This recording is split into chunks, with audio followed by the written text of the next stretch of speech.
we've about stabilised for the moment. So we'll start. Hello, everybody. I'm Louise Pryor. I'm the President of the Institute and Faculty of Actuaries, and welcome to the 6th event in our Thought Leadership webinar series, which we've called The Road to Glasgow, and which is focusing on sustainability issues. The IFoA is hosting this webinar series throughout the autumn, ahead of and now during COP26 in Glasgow, and I'm really pleased to be chairing it during my presidential year at what is a critical moment for climate action. And welcome to everybody here today.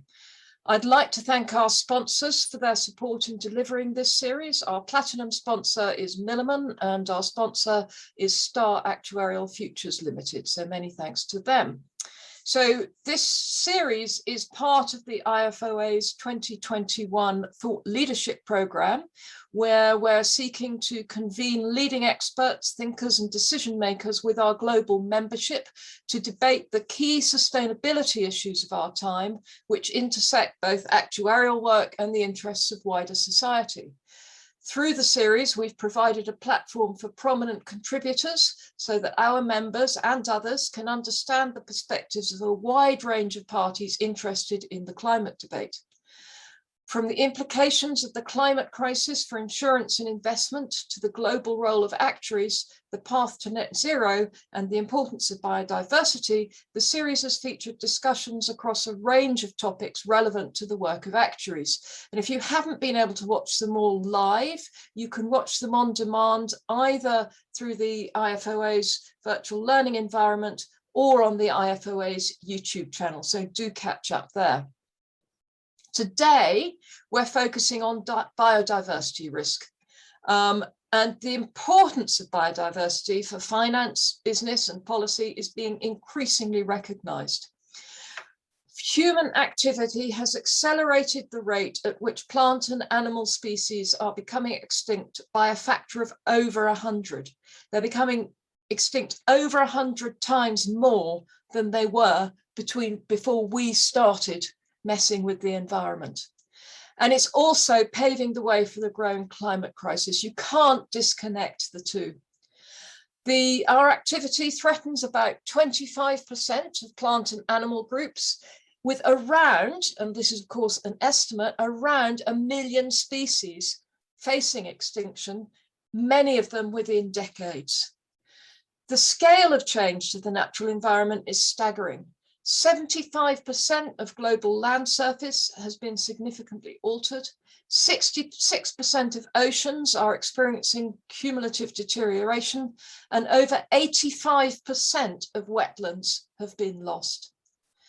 Consequently, the World Economic Forum's 2020 Global Risks Report ranks biodiversity loss and ecosystem collapse as one of the top 5 risks in terms of likelihood and impact in the coming 10 years. And it's important to remember that the WEF, the World Economic Forum, is not known as a tree-hugging organization. It's very hard-headed economists, and they think this is really important. Although there are many studies that highlight the overall economic impact that biodiversity loss could have, it's much more difficult to quantify and understand the particular impact that it may have on individual businesses or communities. So the management and measurement of these risks is a field where actuaries are well placed to contribute. Our expert panel today will explore the implications of biodiversity loss for our financial systems and wider society, as well as how we actuaries can help mitigate the risks. So it's my absolute pleasure to introduce you to today's speakers. First, we have Penny Endersby, who's Chief Executive of the Met Office. Penny became Chief Executive in 2018 and is the first woman to hold the position. She's a physicist and engineer by training, with a distinguished career as a government scientist and leader, mostly in the Ministry of Defence. Penny is a visiting professor in the Electronics and Computer Science faculty at Southampton University and has been a trustee of the Institute of Physics and the Wiltshire Wildlife Trust, a director of Ploughshare Innovations Limited, and was elected a Fellow of the Royal Academy of Engineering in 2021. Second, we've got Professor Aled Jones, the inaugural director of the Global Sustainability Institute at Anglia Ruskin University. Aled's research focuses on the finance sector and government and how both respond to the impacts of global resource trends and climate change. He was lead author on the report on resource constraints to the actuarial profession in 2013, chair of a working group under the Capital Markets Climate Initiative on behalf of the UK Minister for Climate Change, and a member of the UK-US Task Force on Extreme Weather and Global Food Resilience for the UK Foreign Office. He sits on the expert panel for the Prince of Wales's Accounting for Sustainability and Science Advisory Group for the UK Global Food Security Programme. And since 2018, he's been an honorary fellow of the IFoA, and we're very, very glad to have him. Finally, Medha Bhasin, Senior Clerk on the Environmental Audit Committee at the House of Commons. This committee scrutinises the government's environment and sustainable development policies. Medha is the Secretariat lead on the committee's Biodiversity and Ecosystem Inquiry, which examined how the government could practically implement recommendations within the Dasgupta review into the economics of biodiversity. Medha first joined the House of Commons in 2018 on the Civil Service Fast Stream, and before that was a trainee for the Development Committee at the European Parliament. So an enormous range of expertise here. I'm going to ask each one to make some short opening remarks before we open up to a panel discussion and then questions from the floor. Please do submit questions at any time through the Q&A function on Zoom, and we'll pick them up throughout the event. Penny, if you could go first. Thank you very much. Thank you for inviting me, Louise, and a great pleasure to speak to you all today. And I'm going to do just a bit of scene setting around the scientific environment in which we find ourselves in terms of climate change.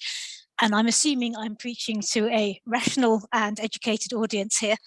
So I'm not going to dwell on how sure we are, but just in case any of you had any residual doubts, there is no remaining doubt whatsoever that the climate is warming, and that is the result of human-made carbon emissions. The latest IPCC report, to which the Met Office contributed a great deal, describes human-caused climate change as unequivocal.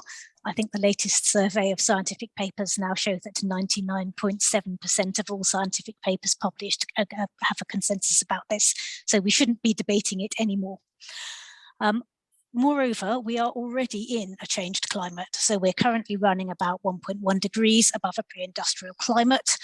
And we certainly have not seen the worst that 1.1 degrees can throw at us yet, because we've not been in that climate very long. We know that 1.5 degrees is just about not out of reach. We've emitted roughly 87% of the carbon that we can afford to emit to keep within that 1.5 degrees. And that is the core goal of COP26, which we all devoutly hope that they will get to. And on the subject of being on the road, I'm still in Exeter. I shall be on the rail tomorrow on my way to COP26. We also know, I'm afraid, that 3 degrees or worse is still perfectly plausible, and that will have catastrophic impacts worldwide. And climate change will have far-reaching impacts worldwide, and it is already having those, of which the first thing we're going to see is more frequent and more severe extreme weather events. Global biodiversity impacts, the subject of today's talk, are already being experienced and will be more so. And then there's a whole raft of secondary effects around wildfires, food stress, water stress, migration stress. So climate change is a risk multiplier that makes everything that is bad worse. And the Met Office has been, through our Hadley Centre, which was founded, would have been 30 years to when COP26 was meant to be founded in 1990, a core contributor to the global understanding of climate change. And we have written as part of all the past and the current 6 working group reports for the IPCC. What does that mean for us? Well, in the UK, we expect to see warmer, wetter winters, hotter, drier summers, but with more intense rainfall when we do get rainfall, less ice and snow, more flooding of every sort, so sea level flooding, river flooding, and surface water flooding. And from a biodiversity point of view, we're seeing changes that are unprecedented certainly in human history. when some areas are particularly vulnerable. So globally, we know that climate change is particularly fast in the Arctic. In the UK, it's those precious subarctic habitats that are the most threatened, because that's where there's nowhere left for those species to go. They fall into the sea. The next friendly habitat for them is in Scandinavia or Greenland. So things like the Cairngorms Plateau, a little bit of warming there really will push a lot of things out of viability very quickly. The Met Office has a core purpose, which is helping you make better decisions to stay safe and thrive. And it really chimed with me. I think if I have translated your motto correctly, it means out of danger reason or something like that. And that's actually a lot of what the Met Office has done in our whole time, 150 years of existence, has been around when there have been terrible events, building our capability to be able to respond in future. And it's sad to say that many of the desks in our operations suite have come into existence following a disaster, the Flood Forecasting Centre being one of the most recent ones that came out of the terrible floods in Boscastle. But even things like the shipping forecast go back to the terrible disasters where we invested science and rationality into being able to make better predictions. And we provide advice to policymakers and decision makers to help them make good decisions, both around mitigation, so going forward, things like the different land use choices you can make, whether you should prioritise methane reduction over carbon dioxide reduction if you've only got a fixed amount of money and transformation you can make. But we also provide advice around the adaptation. So how high do you need to build a flood defence, and where is your rail network going to be vulnerable to landslides in future? And you'll, as actuaries, be very familiar with the concept of risk being hazard plus vulnerability plus exposure. And we work in all those areas. So not just in the hazard, but also where that data combines with the vulnerability and exposure data. We work with our different expert clients to put our data alongside theirs. And it's something I'm very happy to answer questions about. We have quite a big now artificial intelligence and machine learning capability jointly with Exeter University, where we look at combining that environmental data in a rich number of ways and around sort of ecosystems of digital twins. And we are going to have to adapt as well as mitigate. We could get to net zero in the UK and still be existing, I'm afraid, in a 3-degree world. But before I finish, I'm just going to say it isn't all doom and gloom. There are solutions out there that can help. We can see a future that has a quieter, cleaner, greener, more equal, more biodiverse, healthier world. And it is worth fighting for. And that's what we really hope that the scientific evidence we will bring to COP26 will help to contribute to in the outcomes of the negotiations ahead. Thank you very much. Thank you, Penny. That's great. That's really set the scene for diving into the biodiversity issue a bit more deeply, which I hope is what Audit is now going to do for us. Thanks, Louise, and thanks, Penny. Yeah, so I was sort of going to pick up on some of the points made there in terms of the changes that we're likely to see, and some of the earlier points that Louise was making in the opening remarks, just around, what is the risk from biodiversity, and how do we try and quantify that and bring that into some of our decision making.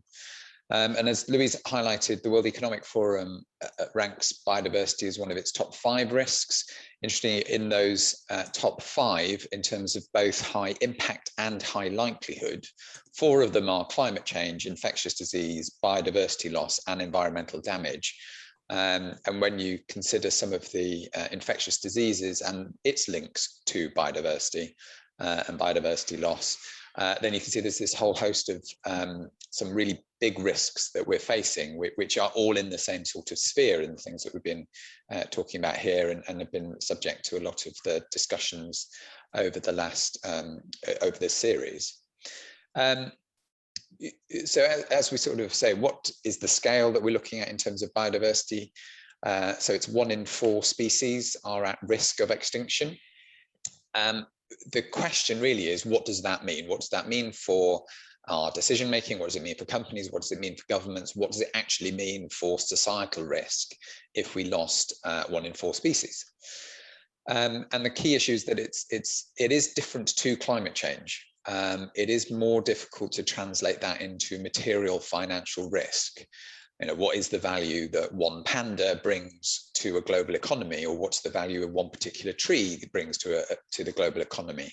A lot of biodiversity risk is felt locally, and then when you aggregate that up to a global loss, then it has a major impact on economic risk and financial risk, but it's difficult to translate that exactly into a material financial risk until it's happened, and then it's obviously too late. So a lot of effort is going into trying to understand the materiality of biodiversity risk and develop tools and better understanding of that materiality. We've seen some quite big reports coming out from governments, whether that's the UK government or the European Commission, and the Dasgupta review recently, trying to look at the economics of biodiversity loss and try and put some materiality, put some way of grasping this so that we can then start to make decisions on it. But then in some of those reports, you do get some quite odd statements. So the European report, for example, suggested that 1 in 6 jobs in Europe depends on biodiversity. And then when you consider what is biodiversity, essentially, biodiversity is everything we grow, it's clean air, it's clean food. So without biodiversity, you have no food, you don't have clean air, you don't have clean water. So it's not clear what the other 5 in 6 jobs are dependent on.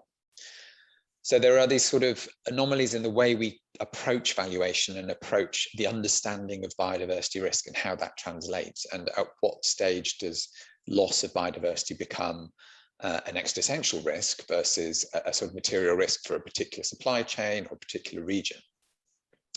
And a lot of the focus obviously for this series has been the road to Glasgow and COP26. We have just had COP15, or at least the preliminary discussions for COP15. So this is the Conference of the Parties 15 on biodiversity, which is hosted by China. So the first part of that, because of COVID, was virtually, and they will be physically meeting towards the first part of next year in China to try and agree some sort of similar global biodiversity targets. We're about 10, maybe 15 years behind where we are in terms of climate negotiations, in biodiversity negotiations, but these negotiations are ongoing. So the sort of scale of biodiversity risk that we're facing is quite large, but it's difficult to put an exact handle on it.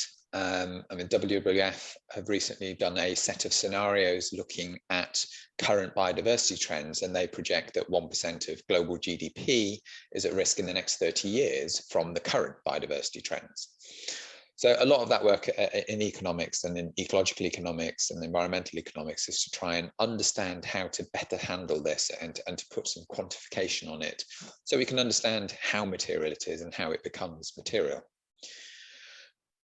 And within that material risk, we're also being able to learn from past events. As climate change has been over the last 20, 30 years, it's increasingly clear the events we're seeing are due to climate change. And so it's easier to quantify the risk, because you can say, well, that hurricane cost us this much. So similarly within biodiversity, we're now seeing significant losses in biodiversity and significant risks. And so you can actually start getting case studies of, well, this loss had this sort of impact. So what would happen if you had a similar loss or something along those lines? So we're starting to be able to learn from past events a bit more, although we're way behind on biodiversity compared to climate change.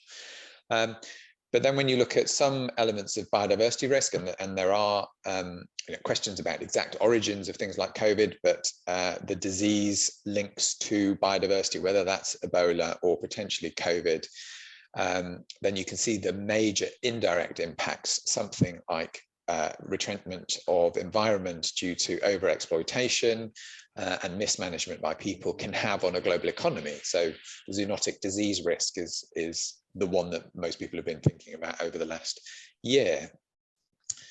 The risk from biodiversity is much clearer in some sectors, and in particular in places like fishing and agriculture, where it's obviously dependent on biodiversity. You've got a direct food link in there. But then also in construction, where you're moving things around and you're destroying bits of biodiversity, you need to be thinking about how you manage the biodiversity, where you're constructing, or how you try and move biodiversity or ensure you're not destroying too much biodiversity.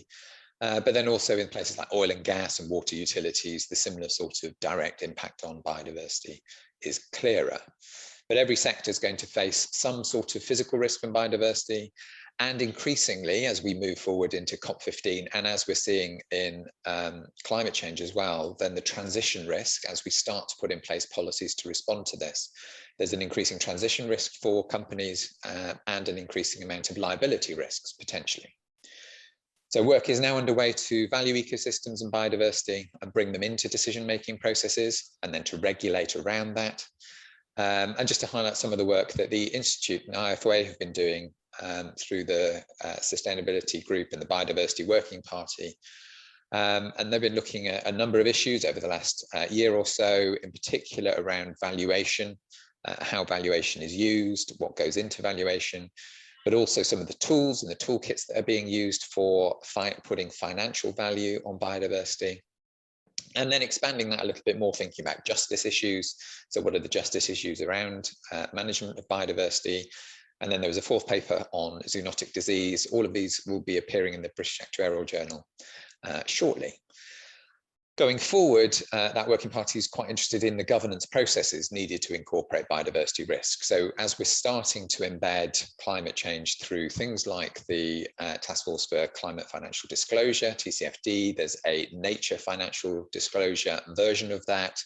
But what sorts of things do we need to be thinking about when we're incorporating biodiversity risk into governance processes? We can put targets for halting biodiversity loss or reduction in the biodiversity loss, but actually how you translate that into a business risk, that's where we're sort of trying to take a bottom up, looking at the governance processes that we need to influence and the sorts of information that they would need.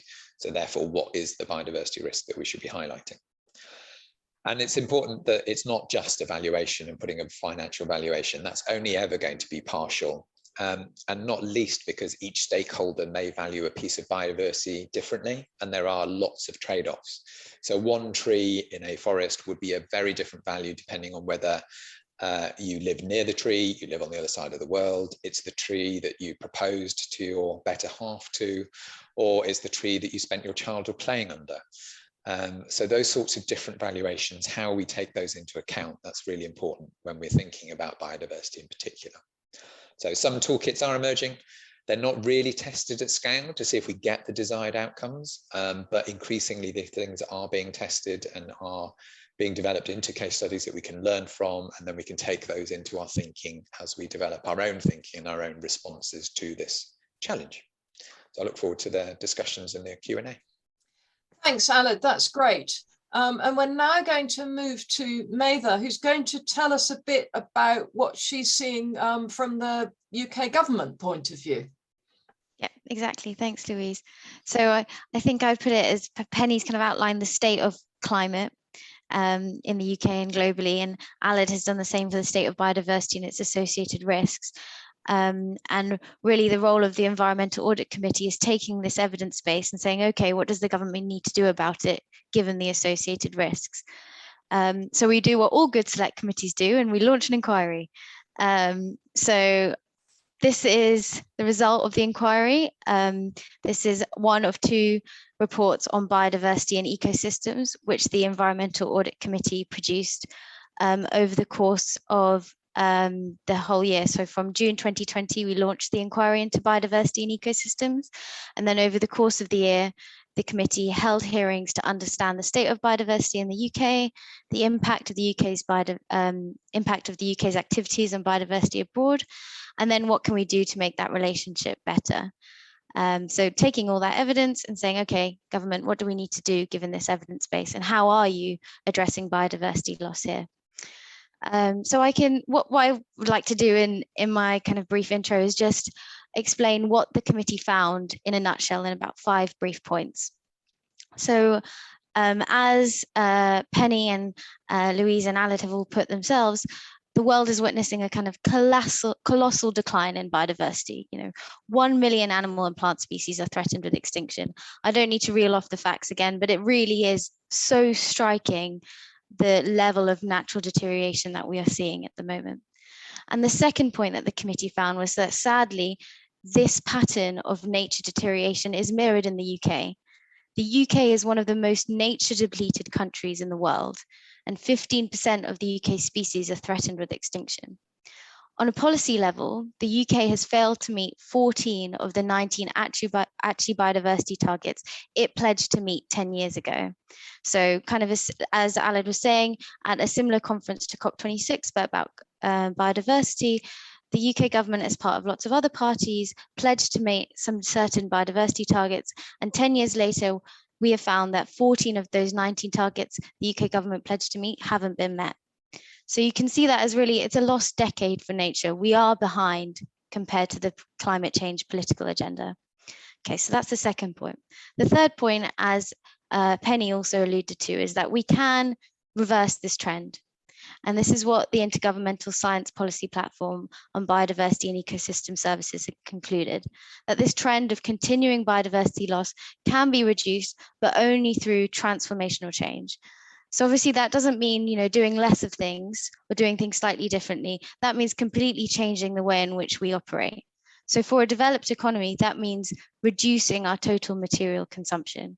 It means accounting for nature in every decision-making process that we have, whether that's for government, the public sector, or businesses, as Aled had spoken just previously. Okay, so we know we need transformational change, but what does that mean for government? Are they meeting that target of transformational change? So that's where I come to my fourth point. And I think sadly, we found that overall government policy on biodiversity at the moment is not at the scale or pace that we need to reach transformational change. So it's great, it's a great start, but it's not yet there at the level that we need. And what does that mean? Well, for us, that means that the next generation is going to inherit a poorer natural environment than we have now. And that's the reality that we're living in at the moment. So the fifth point is, okay, given this situation, given current government policy is not yet up to par, what can we do to improve it? So the committee looked at the span of biodiversity policy that the government puts in place, including the 25-year environment plan, biodiversity net gain policies, nature recovery networks, protected areas, and kind of our system of protected areas in the UK. And what can we do to make preservation of biodiversity more ambitious, more at pace at the level it needs to be? So we had a raft of recommendations. It's quite a fat report. I'm not going to go through them all, but I'll just pick out two. So I think the first one I'd say is that the committee found there's really no nature equivalent of net zero. So we have this great net zero target where we're trying to, by 2050, have lower, have zero carbon dioxide emissions on aggregate. And we don't really have that for nature. What's good now is the government has committed that biodiversity loss by 2030 will be halted. And that's a commitment made in the Environment Bill, hopefully once it passes. But sadly, there are no clear deliverable mechanisms which are associated with that target, as we have with the Climate Change Act and our carbon budgets, which kind of take us on a flight path down to net zero and have legally binding interim targets to get us there. We don't have that for nature. So that's a clear problem. And the recommendation is that we do the same for nature, really. And then the second recommendation I'd pick up on is that the committee assessed the kind of state of our protected areas in the UK, our royal parks, our national parks, our areas of outstanding beauty, and found that although these protected areas are great and we have 26% of UK land is encapsulated in them, they're not at the kind of level of quality or protection or management required to really call them protected areas. And the government has pledged to protect 30% of UK land and sea. But at the moment, unless that comes with clear management plans and a way to improve the protected area in that designation, those are just lines on a map. So that's another thing that the government needs to strive towards. So I think I would summarize the committee's findings that biodiversity loss is really not being treated with the same urgency and ambition as climate change. And measures to counter the collapse in biodiversity have to be raised up the political agenda. We need to be treating biodiversity like we are climate change in COP26 in the next 2 weeks. Each government department has to consider the impact of its actions on biodiversity every time it makes a decision. So when a road is decided to be built, how is that going to fragment habitats? When you decide to invest in a particular energy solution, how will that affect kind of species integration or distribution of species in a space? And we need to do that now, because really to prevent biodiversity collapse being the next global crisis or another global crisis, action has to be taken at this moment right now? And at the moment, the committee is not seeing that. Thanks, Maeva. I think that's very clear, and it's very interesting to hear the echoes of the climate change situation where everybody is saying, well, you know, enough of the talking, let's see action. And clearly we need to learn from that in the biodiversity area so that we get the action started soon enough to make a difference. Between the three of you, so many interesting points raised, so many questions come to mind. I mean, I think we're all thinking that nature is important and that we need some way of kind of assessing how important it is. I'm not convinced that putting monetary values on it is the most helpful way. But maybe if you could start with this, Aled, are there potential downsides to trying to assess the importance of biodiversity or nature? Yeah, I think that's a really interesting question, and it comes down to how you think you could manage it, or what's needed to manage biodiversity. And I'm quite hesitant as well, just in terms of the financial valuation of biodiversity. And if we do end up deciding that the only way we can manage it is to put a financial value on it so that it can go into our corporate accounting and decision making, I think you lose so much of, well, you then think the problem is solved. And if your valuation is slightly wrong, or is wrong for the particular decision on that day, then you can have some catastrophic impacts that are irreversible. And you know, I spoke a little bit about some of the problems with coming up with a valuation. The valuation can have a huge range from 0 to infinity, frankly, for every single piece of biodiversity. So you've got to choose whatever value you want between 0 and infinity, and you can probably come up with a very strong justification for any of those values. It depends on what outcome you want. So this is where, you know, some of the potential downsides can come in. Is that you can come up with quite a strong justification for the outcome you wanted anyway, and then you kind of say, well, why do we need to put a financial value on it, because we know what the outcome was we wanted anyway? Shouldn't we just be arguing for that rather than, you know, hiding behind numbers? So you know, I think that there is a role for that. It does speed up some processes. It makes it more obvious where we are destroying things that provide huge value, which are currently just valued at 0. But I do think that there is a risk that going from valuing everything at 0 to putting some arbitrary number on there, we could end up with some quite big consequences that are then irreversible, or we think we've solved the problem and just go off and try and solve the next thing without really solving the problem. Thanks. I can see that both Penny and Maeva want to come in on this. Penny, you go first. Thank you. I'll sort the hand in a minute. I'll sort the mute first. Yeah, there were a couple of things I wanted to follow up. I mean, such interesting pitches from both the other speakers. But the parallels, as you say, are really striking between the process we've been going through on climate change and the process on biodiversity. And we've certainly been for a long time in the climate change space in the situation where the Climate Change Committee has said, well, you know, you've got the targets, but you don't have the policies that then deliver the targets. And just this time, their assessment for the first time said, all right, actually, government, you do now have the policies that will deliver the targets. Now you have to implement them, but you know, definitely a big step forward.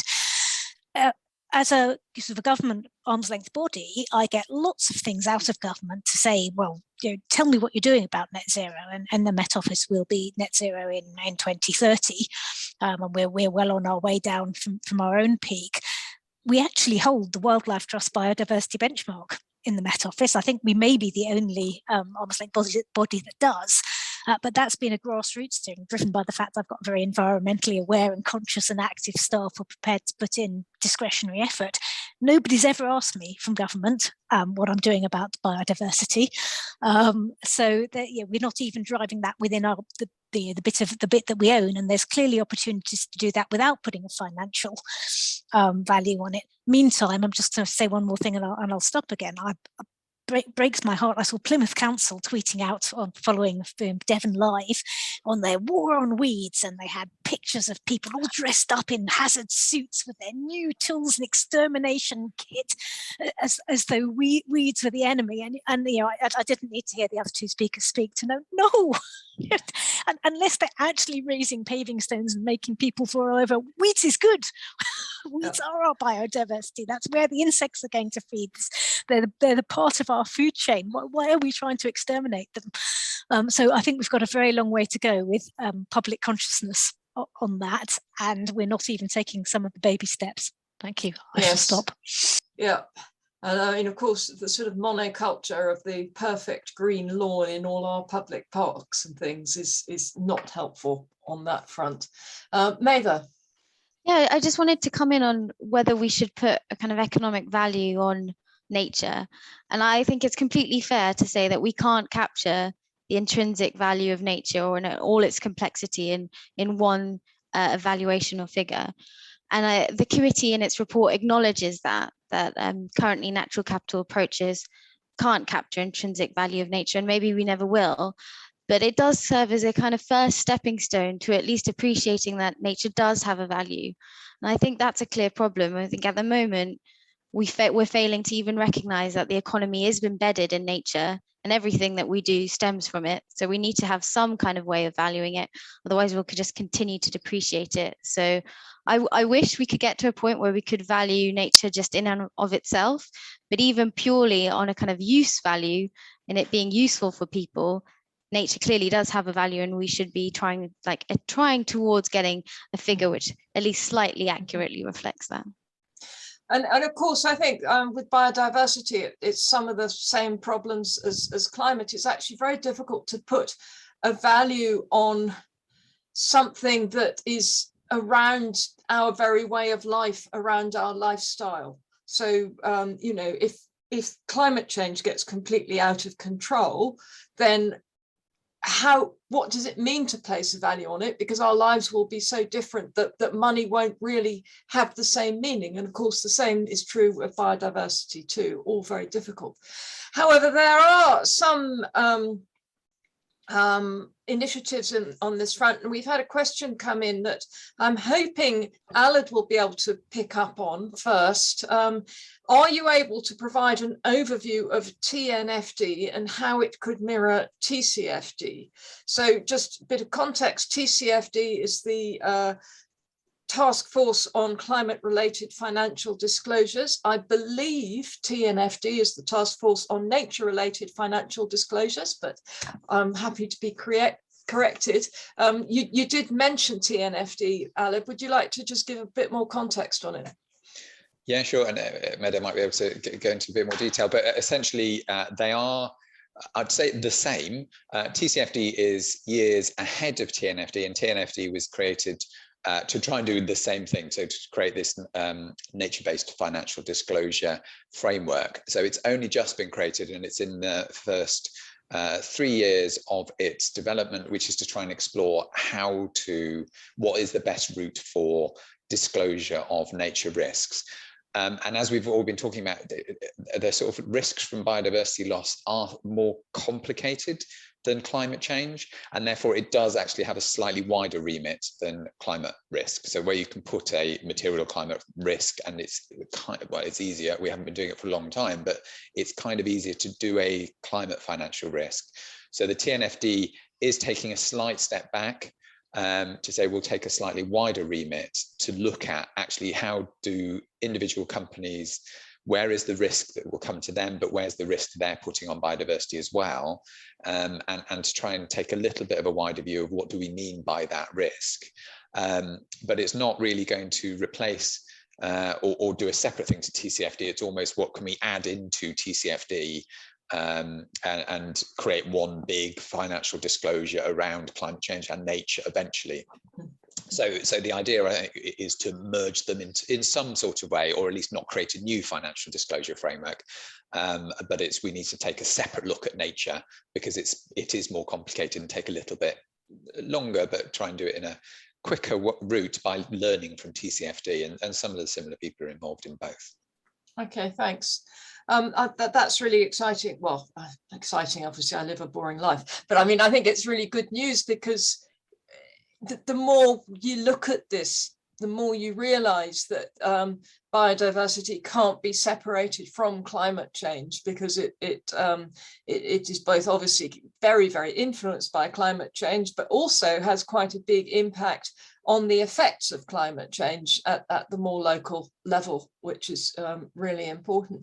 Just going back to climate change a bit, I mean, I think we're all, well, I hope, as Penny said, I hope we all agree that climate change is definitely happening and so on. But of course, weather is different from climate. Climate is sort of average weather, as it were. And we have seen over the course of this year, you know, some huge storms, rainstorms, particularly over parts of Europe in recent months. So Penny, how much is it possible to say that these storms, these flooding events we've been having are actually down to human activity? So it is increasingly possible, Louise. We do this very computationally expensive. So we do this basically by running 1,000 versions of our model with pre-industrial levels of CO2, and 1,000 versions, 1,000 winters in our model with current levels of CO2, and then you can see how frequently those extremes arise. And increasingly now we're doing this before the bad events happen, so that we are able to attribute when we see something like the extreme heat over Canada, where they had nearly 50 degrees in Canada, or those German floods. And so we are able to say that in some cases, particularly of some of the heat cases like over Siberia and Canada, this is literally impossible. It just doesn't happen in the pre-industrial set of data. So we are able to quantify that, and people always want us to do it quickly, and we're getting into a position where we used to say, well, we'll have to go and run 1,000 models and then we'll tell you, but we're getting better at being able to do it while it's still a live news event, which is important for persuading, I think, the populace that this is something worth investing in. We actually have a recent Nature paper out that begins to be able to attribute degrees of climate change to individuals. So to what your personal contribution is to climate change. I'm surprised it hasn't picked up more interest, and I was a little nervous about how it might be received, but it's undoubtedly good science. So this is able to be quantified. And yes, the links, not just on a local level, but on a global level to biodiversity, the links are absolutely there. So if forests become carbon sinks and carbon sources instead of carbon sinks, for example, if permafrost melts, if peat bogs dry out, those things, they not only have biodiversity impacts, they have really severe feedback effects on the climate as well. Equally, the wrong mitigation strategy, trees in the wrong place, are, not all trees are equally good, and some trees are positively destructive. Yep. So you do need to make the right choices around where you do your carbon sinks and where you plant those trees. Otherwise, you can drive precisely the opposite of what you wanted to drive. So it is a subtle and a complex problem. Well, thanks. It's good because actuaries do a lot of stochastic modelling in the insurance and investment world. So it's good to hear that they're following on sort of good practice in your field as well. It's good to sort of see the coming together of all those techniques. So let's think a bit about decisions. And Mather, you were saying that, and Penny was producing examples to show that nature isn't being factored into government decisions as much as it could be. How do you think that could be improved, Mather? Are there sort of specific concrete actions that could be taken to improve this? Yeah, I hope so. So the committee recommended a few kind of very concrete ideas of what we could do to move forward. So I think the first one worth mentioning is in 2019, the Bank of England conducted an exploratory exercise into climate change stress testing. Mm-hmm. And really, this stress test could be used as a net zero stress test to test the 2021 budget, which just happened on last Wednesday, and all future fiscal events. And that was one recommendation that the committee put, that we should be net zero stress testing our decision making against that that test which was developed by the Bank of England. And then moving forward, I think a clear theme is what we're doing for climate change, we need to do for biodiversity. So the second recommendation that the committee had was that a nature test should also be developed. So they recommended that the Bank of England start to develop an exploratory exercise on nature stress testing. And hopefully down the line, yes, it's much more difficult to do a nature stress test than a carbon impact stress test, but we could have a nature stress test and evaluate our policies, our decision making, fiscal framework against that nature test. And then another example, kind of pulling on from Alad's point about nature-related financial risk task force. Again, what the government has done to support TCFD should be done to support TNSFD. I'm not getting the acronym right, but you know what I mean. So the government has legislated that large UK registered companies will have to disclose climate-related financial data by April 2022. And if the government committed that down the line, when we have a new framework which includes nature-related financial risks, we'll also be requiring large companies to disclose those risks, we'll start already to try and reorientate those decision-making now towards reducing the impact on nature, because companies can see it coming down the line and think, okay, we need to get our act together and do something about this. So those are kind of 3 practical ways that we could move towards integrating nature into decision-making. That's good, and I mean it really is showing, I think, that we've got a huge opportunity to actually do better on this than we have on climate, in that we can apply a lot of the learnings we've gone through in the last, well, I suppose 15, 20 years, certainly since the Stern report appeared, and apply those more rapidly in the light of the Dasgupta report. So, you know, there's possible grounds for optimism here, though, you know, it's always good to be try and be hopeful, I think. So we've been hearing a lot that the government could do to promote and encourage biodiversity. Alid, I don't know if the Biodiversity Working Party in the IFoA has considered this, about what insurers can do on this front. If you have anything to say on that, and if not, I can come in a bit on that too. Yeah, no, we have, and I think that well, that working party it's made up of a lot of volunteers from insurance, pensions, investments, so across the range of actuarial practice. And I think for insurance, there are some really obvious sectors where the direct physical risk is real. So agriculture being one of those. So if you are dependent on pollinators, then a loss of bees is going to have a big impact on your supply chain, or it could have an impact on your production costs. But then there are, and this is where it becomes very linked into climate change. So there's a lot of the physical impacts from climate change can be made worse by loss of biodiversity. So if there's tree cover is lost, or you have tsunamis that are hitting land which has been stripped of all natural vegetation, or you can have natural flood defenses, then thinking about the risk exacerbated on top of climate change through biodiversity loss, that's really important for insurers to be thinking about in particular. So this is risk multiplier that biodiversity can have. But then also there's an increasing amount of, so there's business interruption from direct loss, whether that's crop failure, pollinator failure. There's this risk multiplier through loss of biodiversity.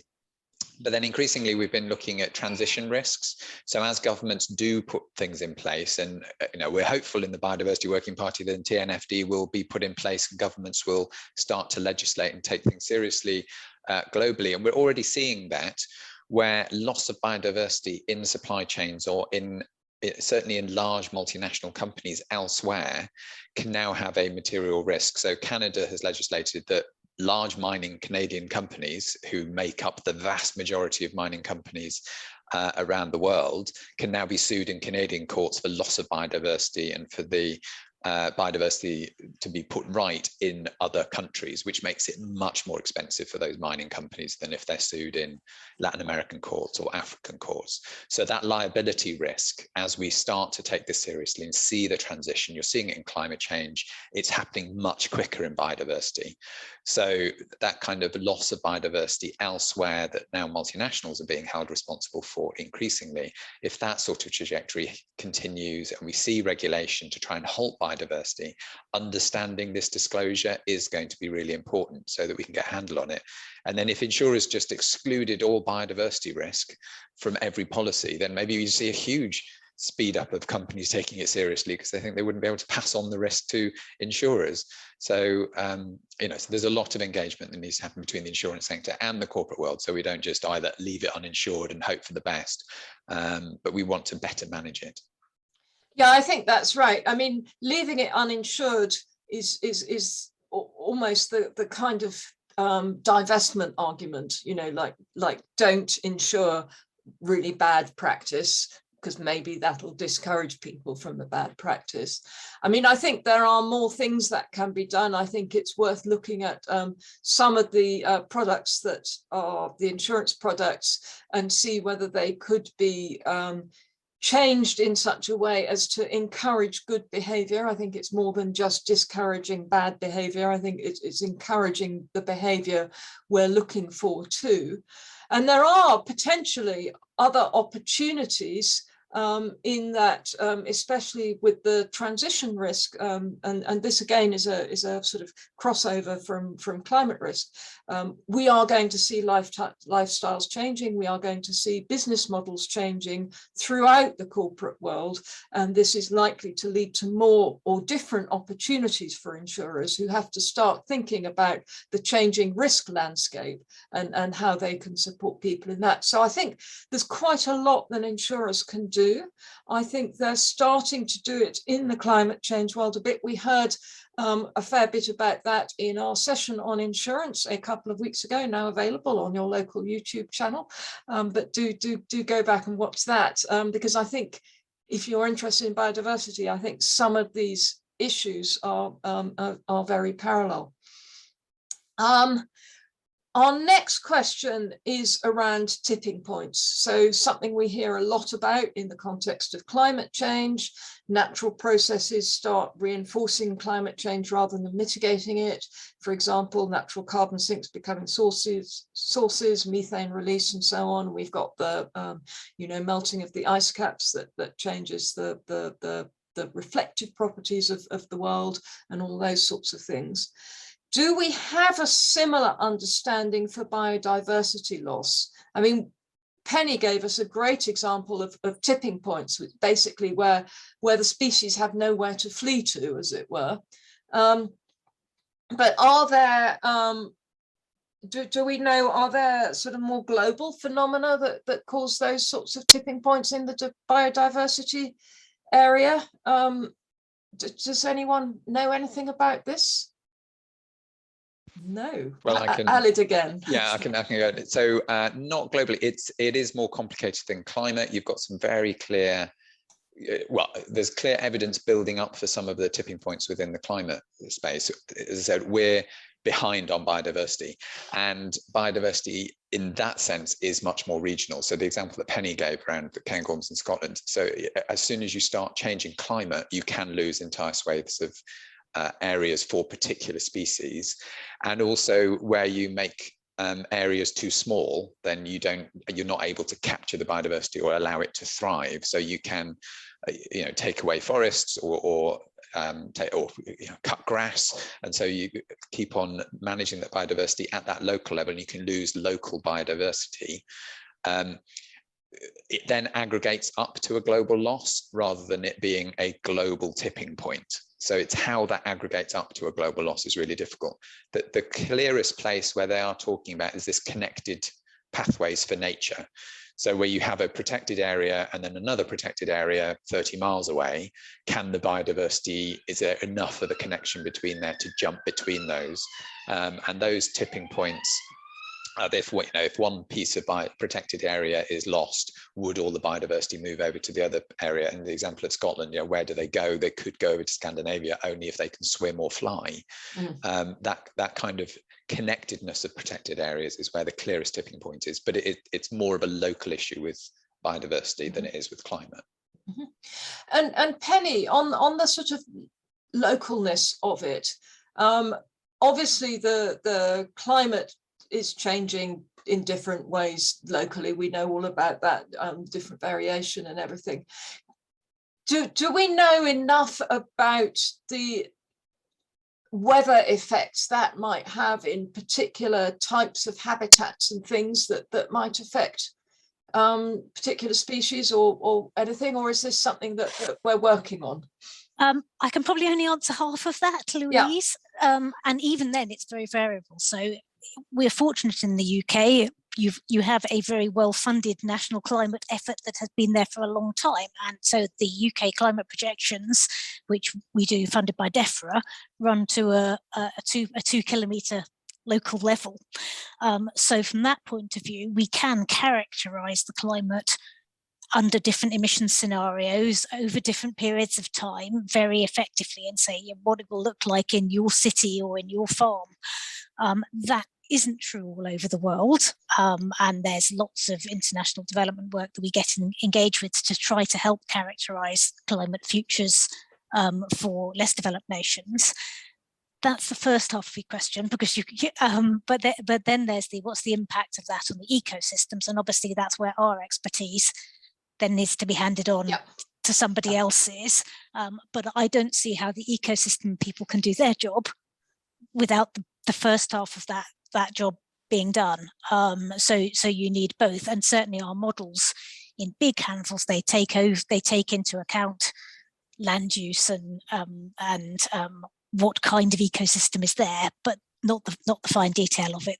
That's beyond what we're able to do, and I think it's probably beyond you're looking at a really complex digital twin I think it's beyond what anybody can do on a global level. I'm very happy to be educated further by Aled or Metha on this, but I'll be impressed if they think it can be done.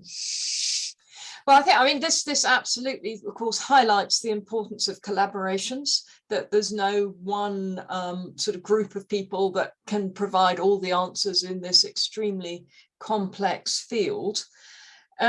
Let's move on a bit to the financial system. We talked about a bit in terms of insurance, but the financial system as a whole, how can we better orient it? Does anyone have it? Because we know that the financial system can provide needed investment in various areas, but it can also provide a very short-term profit-centered outlook that doesn't do the right sort of thing. Metha, do you want to come in on this one? Yeah, sure. So the committee in its report has a whole section on the financial system and how we can orientate it better to preserving biodiversity. And I guess essentially it's because the existing financial system is fundamentally tilted against nature, with financial flows devoted to enhancing water or air or soil or other natural assets really dwarfed by subsidies and other investments that exploit nature. So fundamentally, we need to switch that around, and we need to be investing in nature more than we're depleting it.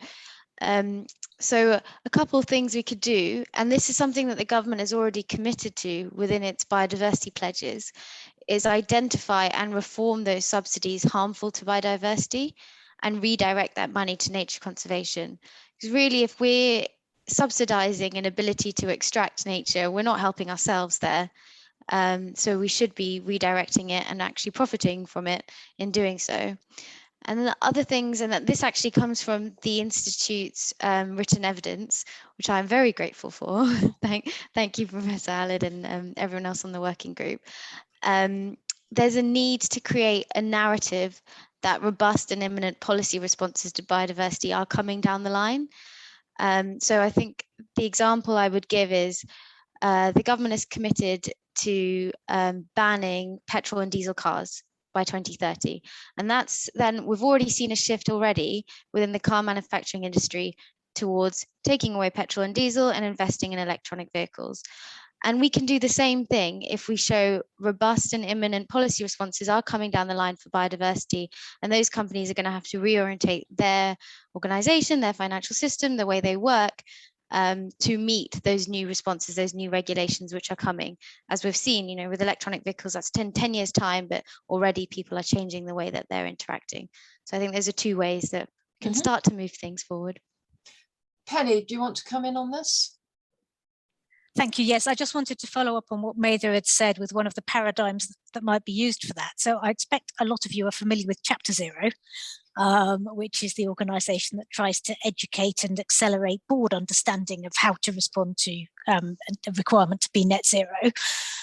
We work with them and with Deloitte and with the CBI on something called the Goal 13 Impact Platform, which is about the UN Sustainable Development Goal, which is the climate change one, on sharing that good practice and anticipating the regulation that's coming our way for all of business, for how you become a net zero organisation. And there's clearly, in terms of this very strong thing that's coming out today, which is that the biodiversity is sort of following along a bit on the coattails of the climate change. There's clearly the opportunity to do something, and I can't remember which number your UN Sustainable Development Goal is, but I know there is one.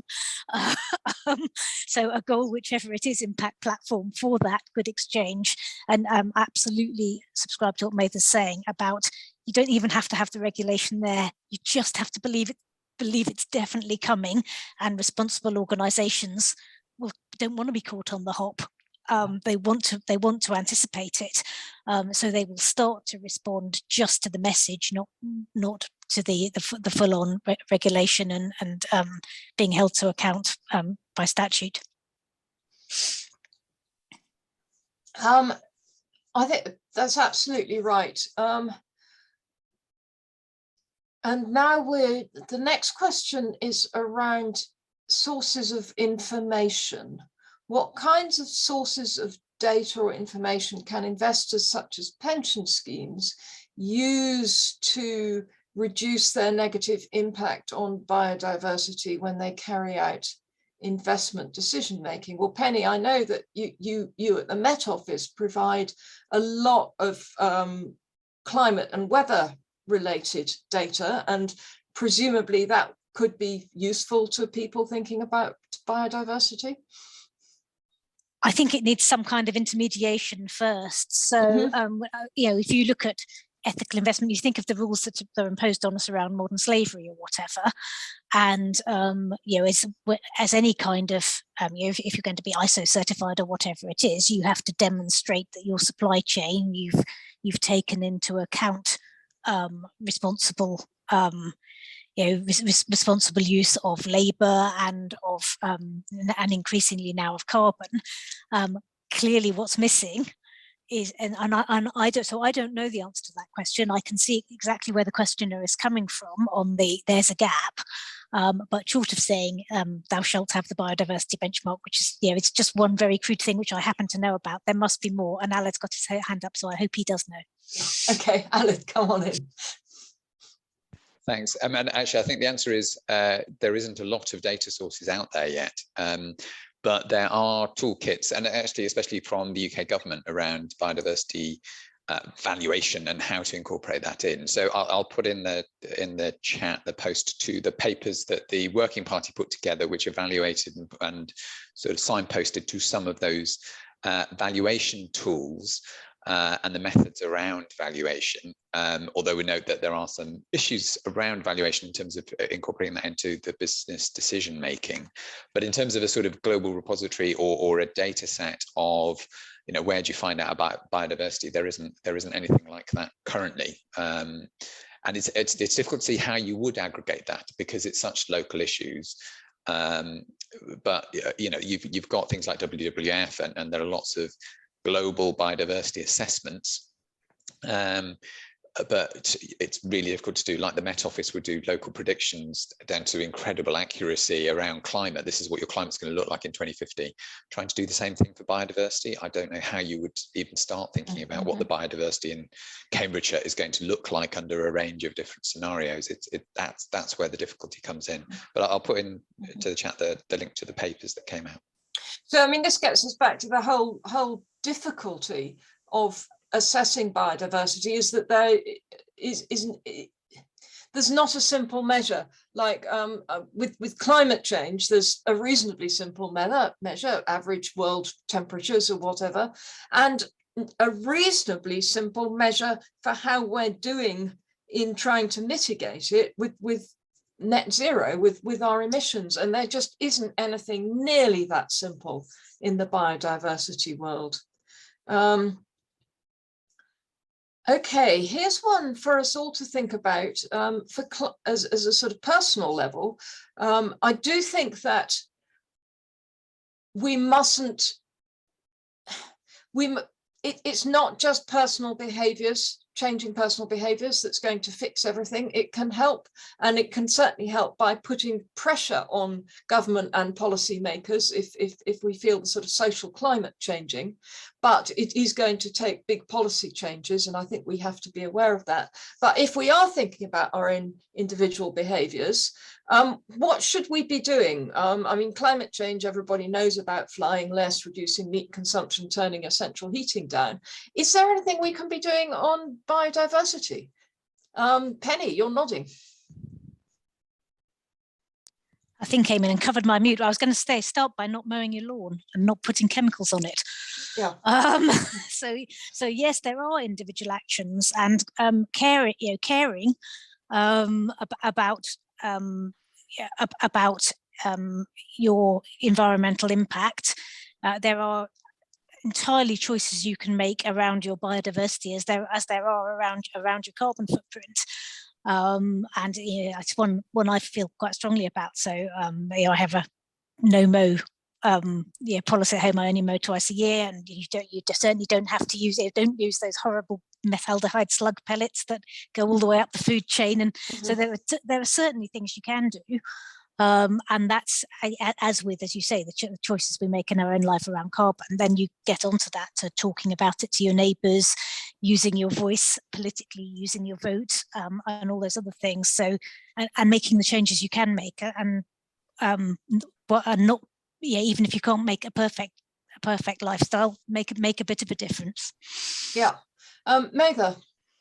Yeah, thanks. Penny reminded me, my kind of personal gripe is, please don't turf over your garden and put AstroTurf on the front lawn, or pave it all up. Keep it wild, and if you can.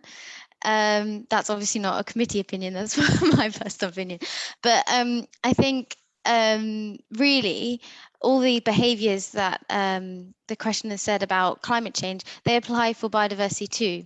So everything that we're doing to make our climate impact less will also help biodiversity, because climate change affects biodiversity, as we've said. And then I think another thing which is worth thinking about is, we ourselves personally need to value nature, and that comes with education and interacting with nature more. So if our behavior change is that we go into our royal parks, our national parks, areas of outstanding beauty, and witness it, see it, understand it, feel it, see the value that it gives to us, we will be better advocates for it being protected. And really, it's in an active citizenry who's pushing on Parliament and government to get up and do something about it. It's just when that political pressure is exerted and change will happen. So yeah, go out, experience nature, and then tell your local politician to do something about it. Aled. I'm not sure I can really follow that. I totally agree. I suppose the only thing I would say is, very similarly to climate change, despite what I've said, it being biodiversity loss is a very local issue. Actually, for us in the UK, we're one of the least biodiverse countries in the world. We've already wiped out our biodiversity. We started doing that when we built warships out of wood and destroyed all our forests. So, to start here, go out and appreciate nature and get that appreciation, but actually the biggest impact we can have on biodiversity is through our supply chains. So it's making sure you're not buying things with palm oil that are cutting down rainforests. It is looking at actually, very similarly to climate change, the resources that you're using to produce things in your supply chain. It comes from mines that are just taking out massive swathes of biodiversity. You know, the mining operations that are feeding the resources we're using in the UK take out more biodiversity than the whole of the UK has. So that's where our big footprint is. Our footprint is global. But I agree, we should be promoting and increasing the biodiversity in the UK, but we're starting at a really low point in the UK. So it's actually quite easy to increase our biodiversity just by not cutting the grass. Whereas if you're in an area with a rainforest, preserving that biodiversity is really important.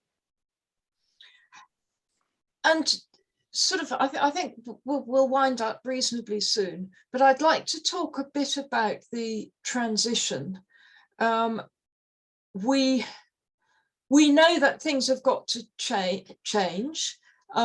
If we don't do anything, the biodiversity loss will be absolutely huge, which will be pretty disastrous, actually, in the same way that climate change, and in fact the two can't be unentangled, as it were.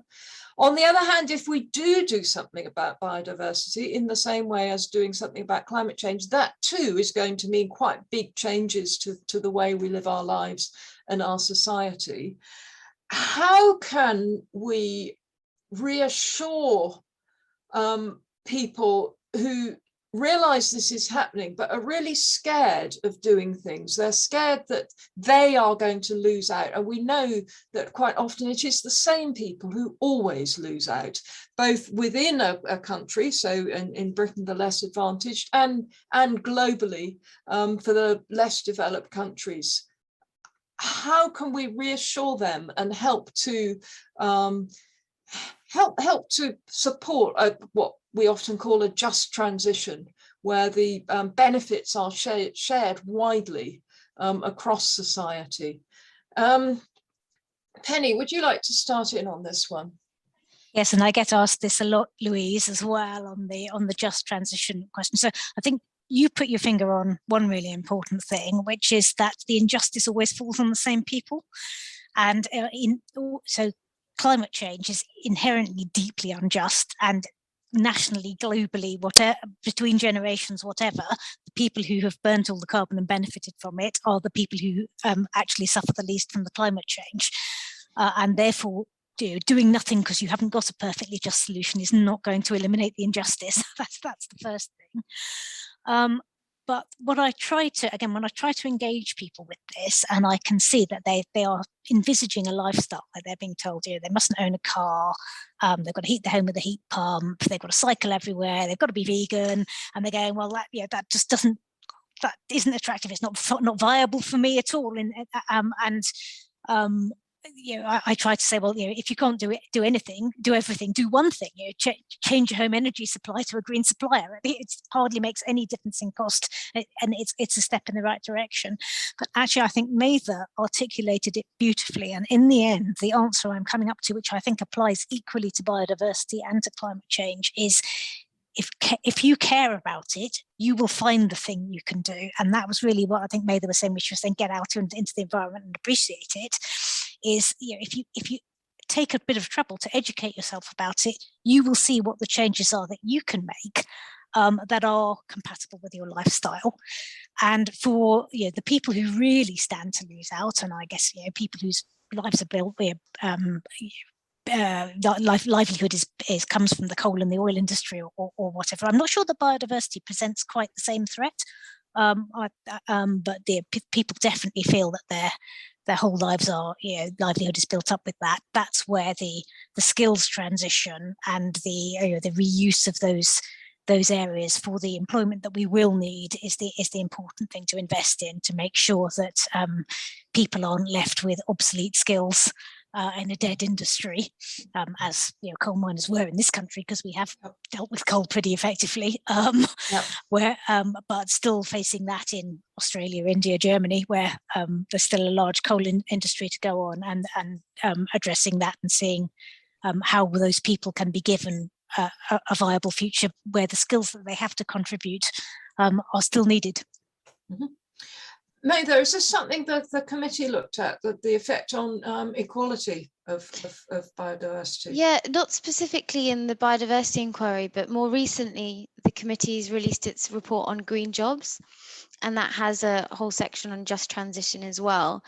And I think one of the clear points coming out of that is there's this huge skills shortage in kind of energy efficient technology and green jobs across the economy. I think the kind of reversal of the Green Homes Grant showed the lack of skills we have in our economy to put in heat pumps and energy efficient solutions, and a real need for investment in that area. So the government has set up a Green Jobs Task Force, and the committee is really recommending that investment in green jobs is required for the government to meet any and all of its climate change and biodiversity commitments. And none of them will kind of get off the ground if there aren't people to actually implement the policies they've put in place. So investment in upskilling so people can change their job from a petrol or diesel car manufacturer to an electric vehicle car manufacturer. That's the kind of thing we need. We need those kind of apprenticeship and reskilling programs. And then I think another point worth making when Aled was talking about really the impact that the UK has on biodiversity is on biodiversity abroad. What we need to think about there is all our kind of aid programs and poverty alleviation programs need to mainstream thinking about nature and the effect of our financing of different development programs within that development program. So rural poor are the most reliant on their natural environment for their livelihoods. So there's no such thing as a poverty alleviation program which doesn't also preserve the natural environment that they're reliant on. So every single time the FCDO invests in helping a country with developing or a local community, it needs to see, if I give this amount of money to this microfinancing initiative, or I give this amount of money for this local community to plant these seeds, how is that going to affect their natural environment and their ecosystem around them? Will it be to the benefit or not? And based on that, we will or we won't finance that project. Mm-hmm. Thank you. And Aled? Yeah, thank you. And I think for me, the just transition is, it is about reskilling. It's about, thinking about who would be left behind. But we're only thinking about who would be left behind because often the conversation is, how do we compensate those vested interests who are going to lose out in this transition? And that's usually the oil barons, the big companies. How do we compensate for their loss of future revenue, rather than, and there's a piece on the UK Treasury's net zero review was very focused on costs and then a little bit on the benefits, but it doesn't look at this as an investment, especially when you look at climate change. We're creating a new innovation transformation across the world, and the opportunities there are huge. So we've got a choice, similarly with biodiversity, and we've got a choice of whether we swap the oil billionaires for a lot of electric vehicle billionaires, or we decide to do the world in a different way. And if Elon Musk makes any more money out of electric vehicles, he will try and get to Mars even quicker. This is probably not the way we should be running a society. So the money that you could be made out of the transformation of society should be shared more equally. So it's not just how do we protect people from energy being more expensive or anything like that. Even the Treasury review says that energy costs for transport and for heating your homes will be cheaper in 2050 through electric vehicles and through the renewables because of the cost reductions. But actually, it's not just that it's going to be cheaper energy for them. Can they get some of the returns on the investment as well, rather than it just being concentrated in some of the really small set of hands? So I think that there's an opportunity to make it really a just transition, as well as a climate and biodiversity friendly transition. But to be very clear, you can solve climate change and you can solve biodiversity and not solve the inequality in society. So I think that we should try and do both. Otherwise, we'll just get another set of problems in the future. Thank you. I think that's a really good note to end on. A bit of visionary thinking, slight touch of hope there, which we all need. So thank you very much to everybody who's here, and especially to Penny, Aled and Maeva, who've been absolutely fascinating, made fascinating points, really thought-provoking. I must say, I think I'm going to be going back and watching it again so that I can pick it all up. Thank you also, of course, to our platinum sponsor Milliman and our sponsor Star Actuarial Futures for their support. So we have one more event in this series. It's happening on Thursday. I'm going to be joined by Falco. Oh, sorry, that's my thing. Yeah, sorry, that came up in front of my little crib sheet here.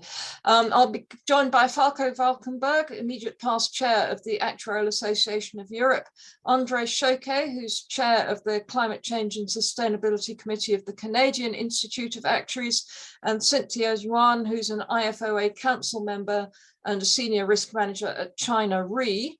And we're going to be discussing how the global actuarial community is coming together to address the climate crisis, and we'll look at the work of actuaries in different parts of the world. As always, you can register for this event via the IFoA website on the events page.